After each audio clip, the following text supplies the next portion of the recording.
this gentleman was selling flat screen TVs with that commercial. Really? Yeah, that's amazing. So, some of the feedback has been, a commercial director? Well, what kind of commercial director breaks into, filmmaking like that? Good example would be a person who started out that way is Ridley Scott, anyone? The director of the Apple Mac commercial, ended up becoming a big, huge filmmaker. So, I'm really looking forward to his work. It's really exciting stuff. Now, that's live action. Everyone's asking us, pounding our door, what about animated Robotech? How many of you have heard of Love, Live Alive? No. All right, good for you. How many of you heard of the Japanese Mospita Love, Live Live? All right, pretty much the same folks. This was a project that Carl Masick wanted to license since 1986. After Robotech came out, he wanted to license, and this gentleman nodding right here is Dexter O'Donnell. He was interning for Carl Masick back in the late 80s, and he knows firsthand that Carl was trying to get this license since back then. And it never happened, and it was kind of a head-scratcher. It was new footage from Mospita, the new generation segment of Robotech, from the original creators of Mospita, the new generation segment of Robotech, and why it didn't get licensed is one of those things we're never sure about. But a few years back, when I went to Japan and I met with the folks at Tatsunoko in Japan, I asked them, did you license this to anybody? And they were like, no. And so nobody ever licensed this? No. And they said, nobody asked. And so we said, well, we better license it now. And so we did license Love, Live Alive for the US market, well, actually worldwide. And one of the first things we had to do was we had to do a huge cleanup of it. We showed some of the preliminary work we started doing. In Japan, when Mospita was released on DVD, they had the digitally remastered original 25 episodes, just like in the US, and they look pristine, they look excellent. But Love, Live Alive, if you have anybody who has ever collected the Japanese DVDs, looked pretty bad because it was never remastered and the originals were actually not kept in good condition. And so this was the work that we had cut out for us. So the left shows you the original footage with all the grain, the video noise, and on the right shows the after the cleanup, and it looks much richer, better contrast. And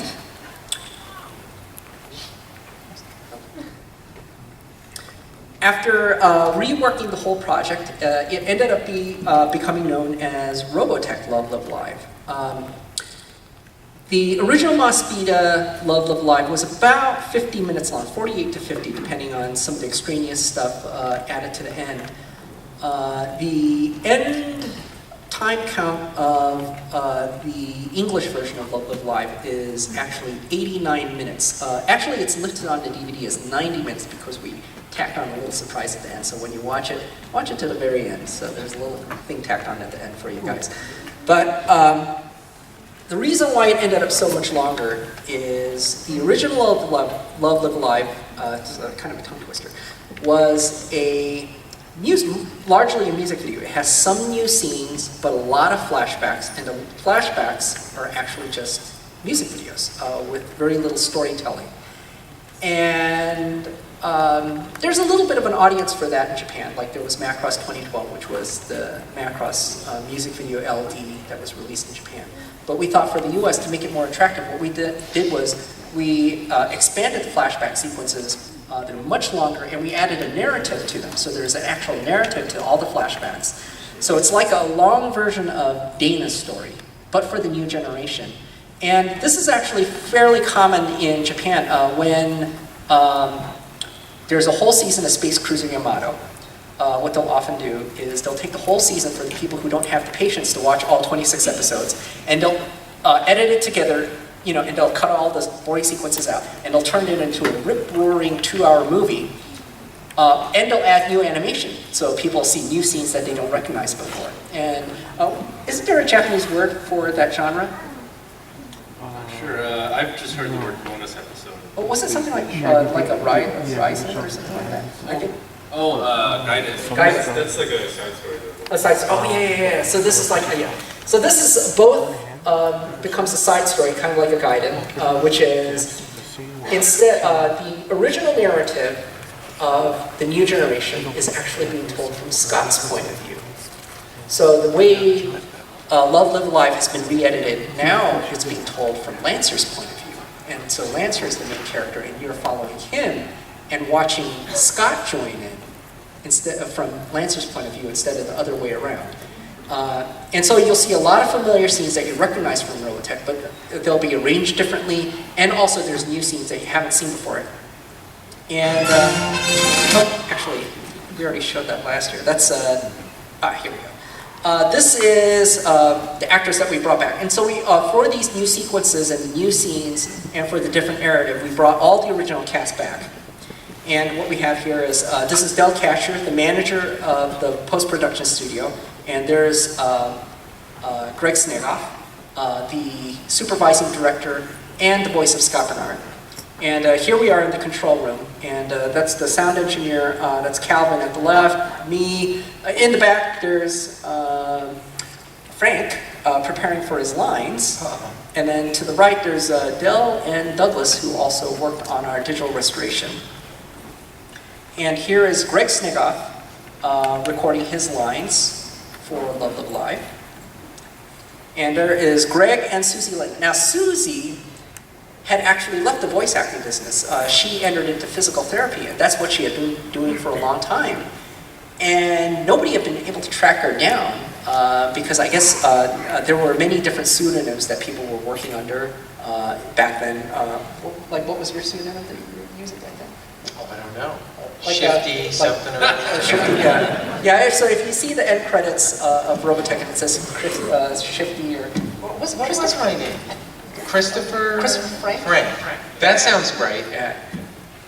You're right. That's it.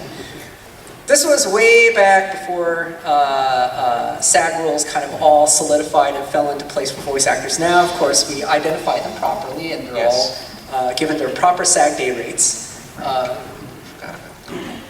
And so Susie was in the physical therapy business, and we kind of asked, did you leave the business? She goes, no, she was like, she always missed it. She really missed doing it, but, she went into a field that she does very well for herself in. And so she was excited to come back as well. So this was the first role she had had in decades. And there is Barbara Goodson reprising her role as Sarah. She has an expanded role in Love Live Live. And there is Alexandra Kenworthy reprising her role as the Regis, the Queen Mother of the Invit.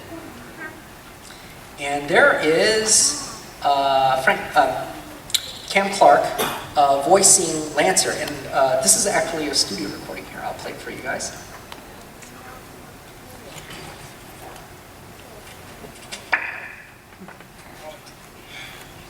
One of the original Robotech masters, a brilliant scientist named Zor, discovered how to obtain limitless energy from the Invit flower of life. But the race to control it only brought endless interstellar war. Zor intended to save the Earth by destroying the remaining seeds of the flower of life. But his plan failed. The Invit became aware of the presence of protoculture on the planet and began their conquest of Earth. Yeah, that was a long line. Cam had the predominant amount of work in this project since he was the main character and he was also supplying a lot of the narration. So this is very exciting. So you notice that in his narration, some of the elements of Southern Cross is kind of creeping into the storyline. Now, what I'm about to show you next is kind of interesting. How many of you watch a lot of Evangelion? Right, and notice the common storytelling technique where they drag out scenes where some character is at a bus stop for about 3 minutes and you hear crickets going off and maybe a pan around the beautiful empty apartment blocks. And, well, we noticed some of that storytelling technique in Love Live Alive. It's a very Japanese thing to do, is, the atmosphere is important. And I remember there was a little bit of going back and forth with me and Greg Smeroff, the supervising director. He was like, oh no, let's make the pacing go faster. Let's just chop the whole scene out. And I was like, no, this is new scenes that people haven't seen before. This is exclusive to the OVA version of the film. We gotta save the scene. So we kind of went back and forth a little bit, and I'll show you what it originally looked like, so you get the sense of what we were talking about. Folks, cameras down on this too. Yeah, please. cameras down. Digital restoration, that was Douglas's work. Congratulations to him. Made it look much nicer. And then we also did a lot of music editorial, bringing in the original Robotech music and bringing in new dialogue where there wasn't dialogue before, and it made the scene a lot more palatable. So here's Cameras down, folks. okay, cameras. Recording there? Yes, I do. So you notice how, with a little bit of nip and tuck into editorial, adding brand new music, adding brand new dialogue, how much huge difference that scene makes. Now after all that work, it just feels like Robotech again, doesn't it? Yeah. So that was the work we had cut out for us. I like the crickets. Oh, which version? The slow? No, the crickets. When he comes in and then you kind of hand in it. I like music too. Oh, by the way, so from your experience, how was it coming back to be Rand again after all those years? I never left Rand, I think. It was fun. It was a lot of fun. Not doing it for a long time, it was fun. It was great to see everybody, and it was a unique experience. And I really, what you guys haven't, you'll find out on July 23rd, but I actually saw Greg when doing the final cuts, and then I was really blown away at what you guys did with the movie. It's really a fantastic job. And I'm not just trying to say that because Tommy's here and you guys are, it really did a great job. Thank you. Yeah. Wow. Didn't warm my fuzzies. Now, we do have brand new scenes that were done from scratch in this, and there was some new CG that was done. And one of the feedback that we got from Shadow Chronicles was that the CG from the character, the cell work, and the 3D sometimes didn't mesh or integrate quite as well as it could have. And this was a lot to do with the technology of the time. Shadow Chronicles, a lot of the production being done in 2005, 2006 versus now. At much more favorable costs, we can have better CG done today. And I'll show you. We worked hard so that even with the CG that was added, that it was a new production, wouldn't blow the old footage out of the water, that it would all intermesh gracefully. And so even though the longtime Robotech fans will instantly recognize the new scenes as new, it'll still transition more fluidly. Cameras down, folks. Cameras down. Here I'll show you, this is a raw. What do you think, guys? Convincing? We were really impressed by the sound effects. We were overjoyed to get Jamie Scott to do the 5.1 mix on this. I almost felt like hugely humbled going to Jamie asking us to do the sound effects for us, because Jamie had completed the sound effects on Total Recall, and he had a gap in his schedule before he started work on Red 2, and so he was like, oh yeah, sure, I'll slip Robotech in there. And so it was like, wow, he did an unbelievable sound effects mix on this. And so that is Robotech Love Live Live. And actually, oh, here, I think I got a little 2-minute clip I can, no cameras, no cameras. There you go. Now, to get this out to you guys, we need a great distribution partner to make sure it's available to fans everywhere, and we were overjoyed for the folks who came aboard for this.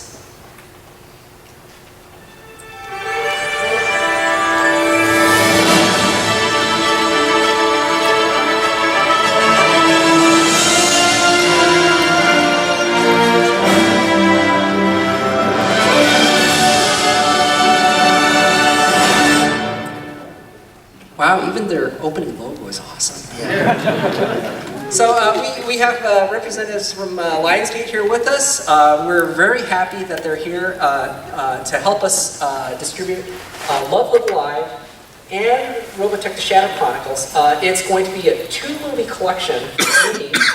The Shadow Chronicles license recently became available, so this is awesome that we've got both movies, Love Live Live and Shadow Chronicles, together at one low price. It's actually a list MSRP of $19.99. Of course, on a practical level, how many of you guys really pay retail, at most stores? So you're going to probably find really good pricing out there on the internet. And the collector's edition extras on this 2-disc set contains all the extras that were on the 2-disc edition of Shadow Chronicles before, plus all the extras that were on the Blu-ray that were not on any DVD version before. So this actually has the most extras of any DVD release so far involving the Shadow Chronicles. And the pre-orders are available now, and this will be in stores July 23rd, 2013 across North America. And the website to find out more information about it is robotech.com/DVD. I'll show you a little trailer that the PR department over at Lionsgate cut for us. It's an awesome trailer that they put together. Here it is. Do you have any idea how dangerous it is for you to be here? Battle stations! We must warn the fleet. Move to intercept! Let's just hope there's still a fleet left to warn. Now approaching Robotech fleet. Look sharp.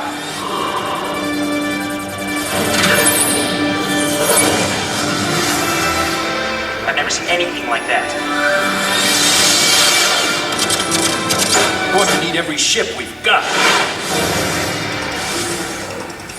This is a secret mission, Commander. Yes, sir. All hands to battle stations. All hands to battle stations. How the infantry get our coordinates? It's an ambush!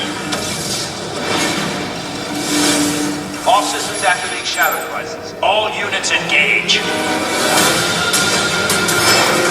Enemy fighters are moving in too fast. We've been completely double-crossed. Hang on!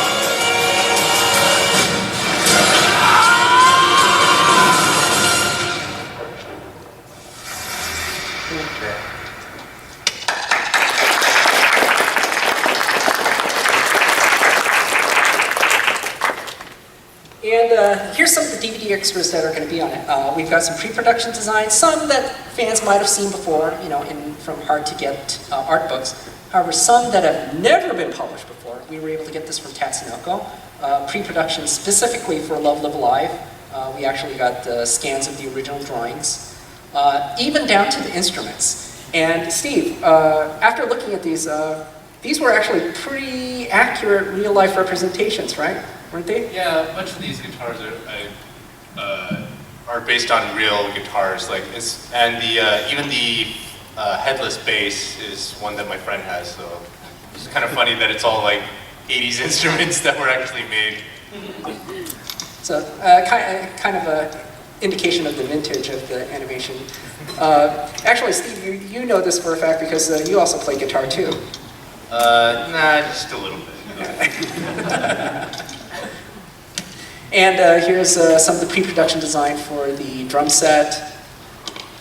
And also, for anybody outside of North America, the English-Australian version is also going to be available. And I guess they had it rated in their territory, so it ended up being PG. Oh, and since we're all wrapped on our work on Love Live Live, we've actually resumed work on, lo and behold, Shadow Rising. So that is a project that never stopped, but now that we've completed work on Love Live Live, we've resumed our development and our attention right on Shadow Rising, continuing where Shadow Chronicles left off, so look forward to that next. So, to find out more, go to our websites, our social networking websites, twitter.com/RobotechNews, facebook.com/Robotech. And thank you very much. Before we, what time do we have right now? How are we on time? Okay, we're good on time.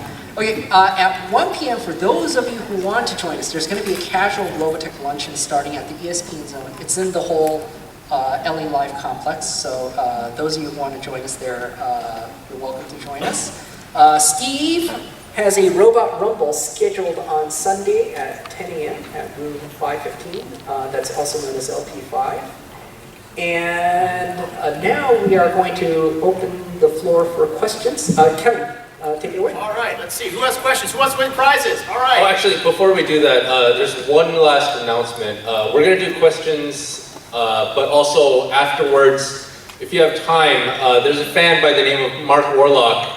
Unfortunately, he's got cancer and he's not doing very well. And this has been he's been a very faithful and loyal fan of Robotech. So Larry actually asked if we could, as a show of fan support, maybe if any fans want to, they can sign this banner, and we're planning to send it to him in a couple weeks. So if anyone has time after questions, come on up and put your name in an encouraging message if you can. So, anyways, let's go on with questions. All right, who wants to win some prizes, folks? Let me hear you. All right, we have lots of questions. We have lots of prizes. I want to hear you, sir, right over here. You've been very patient. What is your question? Do we have a release date on the next Shadowrun Chronicles? Do we have a release date on the next Shadow Chronicles, Tommy? No, because we've kind of realized that until we know what it is, we're not going to speculate. We do know what the release date for Love Live Live is. It's July 23rd. Coming from Lionsgate on DVD. Sir, in the black shirt right here. What's your question? So what is the statute of limitations with Warner Brothers? How long do they have to make a movie before the rights go back to you guys? Like, do they have a certain amount of years? Like, eventually, New Line Cinema, like they had Iron Man for a while, and then Marvel took the rights back and said we're going to make it ourselves. Mattel had Warner Brothers set up shop with He-Man for a while. Eventually, they took it back and then brought it to Sony. Like, what's the time? We are unable to go into particulars with our deal with Warner Brothers. Actually, I can answer one thing about that is nobody killed anybody, so I don't think there is a statute of limitations. All right, next question. Way in the back with this. Yes, sir. Yes, I have a big question regarding the live-action film. I don't know if anyone else has seen the film Space Battleship Yamato. But apparently in Space Battleship Yamato... Yeah, can you start over because I couldn't hear the first half? Okay, I don't know if anyone here has seen the movie Space Battleship Yamato, but the live-action film, they changed the aliens in it. And I'm not worried about the live-action film is that they changed the Zentradi and much more modern in a way, because I like the way they looked, it's like more human-like and intelligent. And in Yamato, they changed them to more like dumbed down, like spiky arms. I'm worried about that. Is it going to be watched over to make sure it gets done right? Until the project gets underway, that's really no way for anybody to know how the live-action adaptation is going to go. I mean, there's some live-action adaptations like Iron Man where they changed the background war from Vietnam to Afghanistan, which is just something that has to happen to update it with the times. Robotech, we don't know how that's going to occur because we haven't crossed that bridge yet. Sir in the red. I remember when you guys first announced the live-action movie, you said that you were going to put a pause on Shadow Rising. What's changed in the interim to get you guys going on Shadow Rising again? Well, back then, what was going on, when Warner Brothers first picked up the option, how far along the project was very nebulous. But, we're very encouraged by the people that they have brought in attached to work on it. But that's as far as I can say. We do not know what the release date of what they have going on is, but right now... They're letting you do the Shadow Rising? They're not letting us. It's simply our own decision when we decide to make... so at the time when they started working on it, we had other projects that we decided to prioritize instead of Shadow Rising. But right now, Shadow Rising is our next priority. With the blue hair. My question was just about the live action. I've been hearing about the series for many, many years now, and about anything about how long until production is on its way, and how long have you guys been working on that project? You're talking about live action, right? Yes. I believe they picked up the live action rights for this. This was right after the Shadow Chronicles movie came out, so this was about maybe 5 or 6 years ago. Yeah. So, in the yellow shirt. Yep. Just out of curiosity, who's doing the new animation for Love Live Alive? There are two groups of animators that had worked on it. One was in Korea, and one was actually in South America. So when the movie comes out and you look at the end credits, you'll find their the whole list of the names of the crew in there. In the black with the hat right there. Yep. Could you share with us any wind tunnel? Could you share with us any wind tunnel testing data for the Flushy preps? The drag coefficient of Lexus LS400 was about 0.29. This, I believe, is about 0.5. So if I could toss a Lexus, it would probably go farther than this. But I cannot. So here, Dexter, good catch. What do you think? Pretty impressive? Yeah. It's actually sad that I remember what the drag coefficient of an LS400 is. Right here. Yes, sir. Yes, sir. Can we hope to see any games like the Battle Cry and Invasion one? Yes, we look forward to new games. That is a merchandising category that Warner Brothers had picked up along with the live-action movie because they want to release those together. So I would expect that when the live-action movie is ready to go, we're going to see a lot of that. All right. Yes, in the Lisa Hayes costume.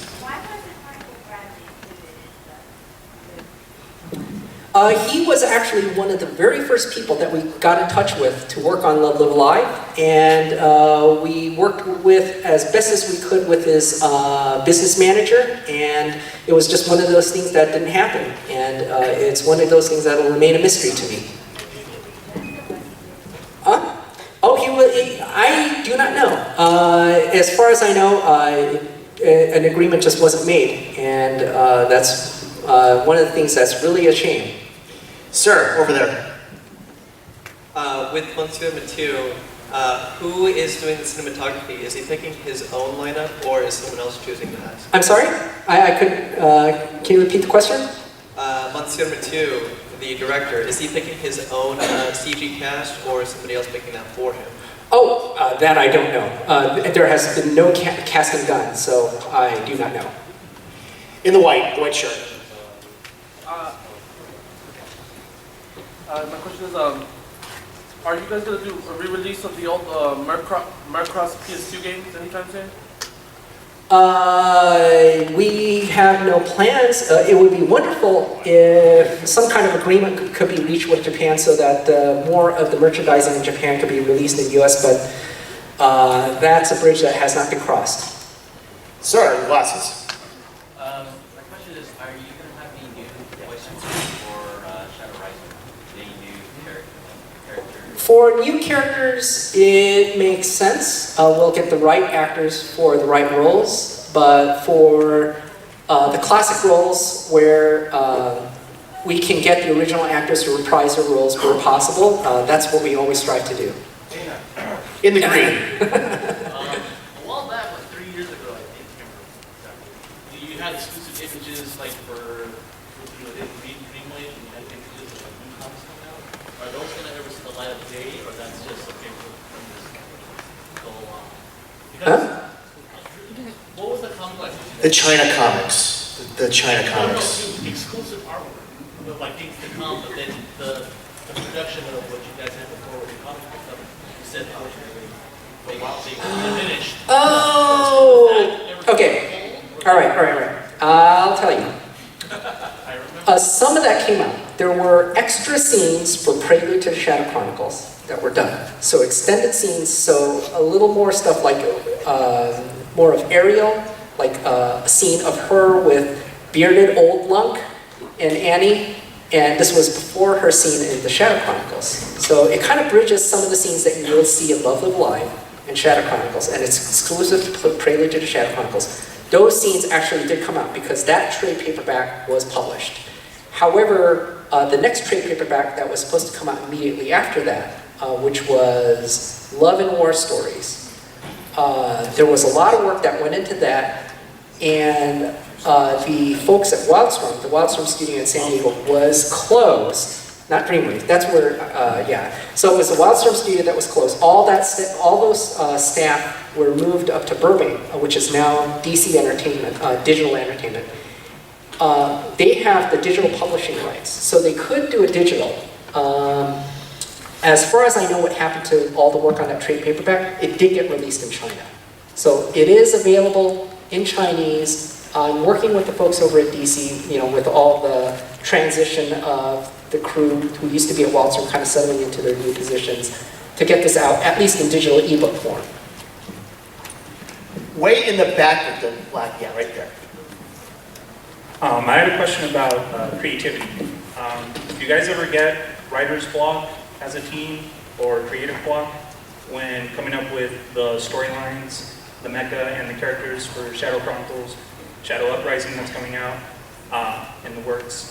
And if so, do you look for inspiration to Macross, let's say like Macross Plus, with their designs of their experimental Valkyries? The other movie was Macross 2 I had seen, Love Again, I believe, was the title in Japan.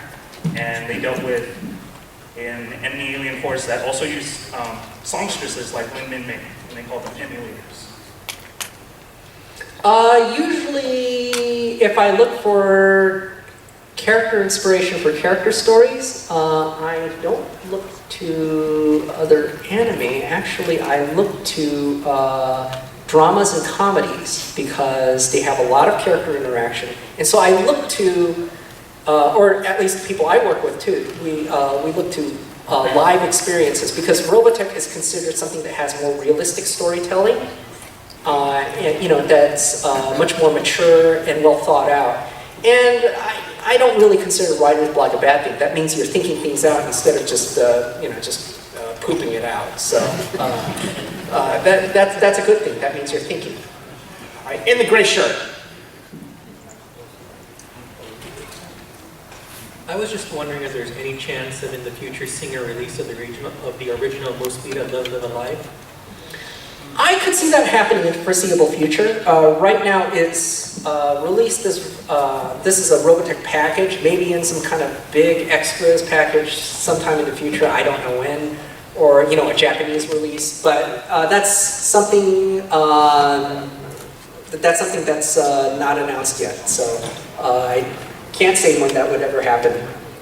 Well, I think it would happen, I just can't tell you when yet. Sir.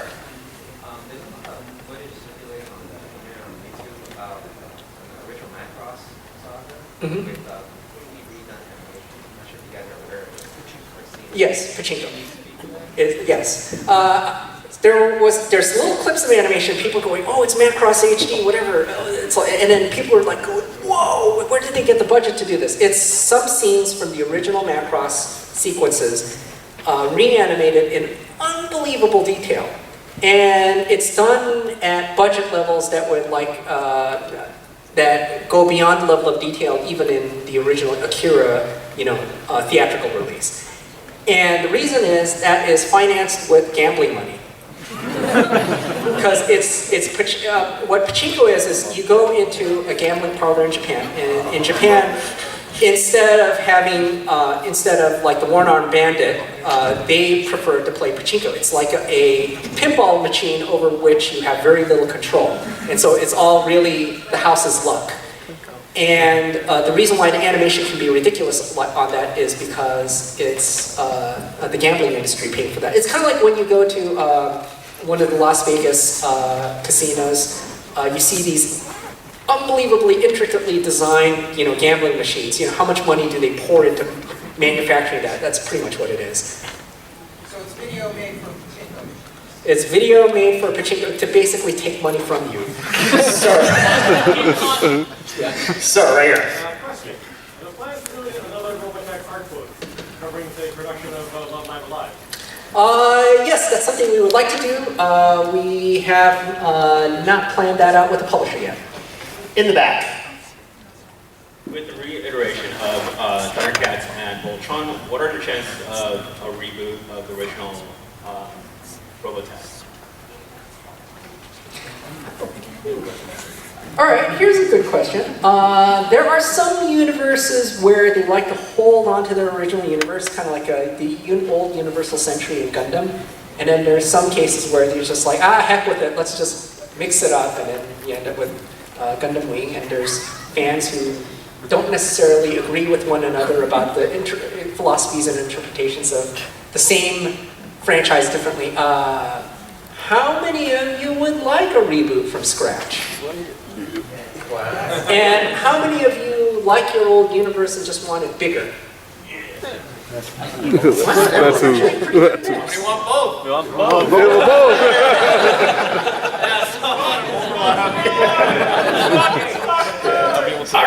Pirate Roy. All right, and the blue shirt way in the back. How about we get back on television? Putting Robotech back on TV again. The way Robotech is, all right, programming executives do not like to think about how they're putting television shows on the air. They just want to take a block of episodes. And a good example is Scooby-Doo. They love Scooby-Doo because it's easy to program. You just throw it in the slot. Who cares what order it's in? You know, and at most, maybe it's a two-parter, right? But with Robotech, it's like Lost. It's really hard for a programming executive to deal with did we do episode 59 last week? So do we have to do 61 through 63 this week? You know? And it's a huge headache for programming, and Robotech does extremely well on Hulu and Netflix because the fans can watch it in the order they want. What you don't risk is that fans miss the week full of episodes, and then they'll go, oh, you know what, I'm going to give up on it, and I'm going to watch after the 85-episode cycle has turned around, and you lose the viewer for a while, whereas on View on Demand, they'll come back for the next episode at their own leisure. So that's one thing about digital distribution. It's been a godsend for Robotech and linear television series. Over here in the far end of the handout, of the Yeah, I was asking because I'm kind of curious. I got one, everybody else has one. What's your favorite Veritech fighter out of all of them? What's my favorite Veritech fighter? Well, you know what? We're going to give you a limited edition. How's that? I mean, I guess the most impressive looking is, you know, Roy Foker's Veritech. Yeah. Woo! But if I was 15 years old, I would just say my favorite Veritech would be whichever one had Min-Mei in it with Pilot. All right, you got time for 2 more questions. All right, let's see here. In the green shirt. Merchandising question. Are we ever going to see Masterpiece battle pods or Quadrano armor to go fight against her Masterpiece Alpha Fighters? Good question. We are actually doing Quedlin Rao armor, but that's something that Palladium is doing. So the next release of the Zentradi mecha, from the male and female power armor, and including all sorts of goofy variants, that's going to be coming out from Palladium. So look to them for those. Okay, final question. Who has not asked a question yet? Oh boy. All right. Sir in the blue with the green glove. Assuming you get all green lights for the live action, how much creative power are you guys going to have? I think it would be like an advisory role. We know our old classic property very well, but at the same time, the filmmaking experts that they bring in are experts in filmmaking. So we look forward to some type of a very nice collaborative arrangement. We don't know how that's going to be because they haven't started shooting yet. Because I just don't want like another company coming in and just botching the whole thing up. That's all. Dragon Ball? We don't want that. We don't want that. Exist. Want a live action Dragon Ball? Watch Man of Steel.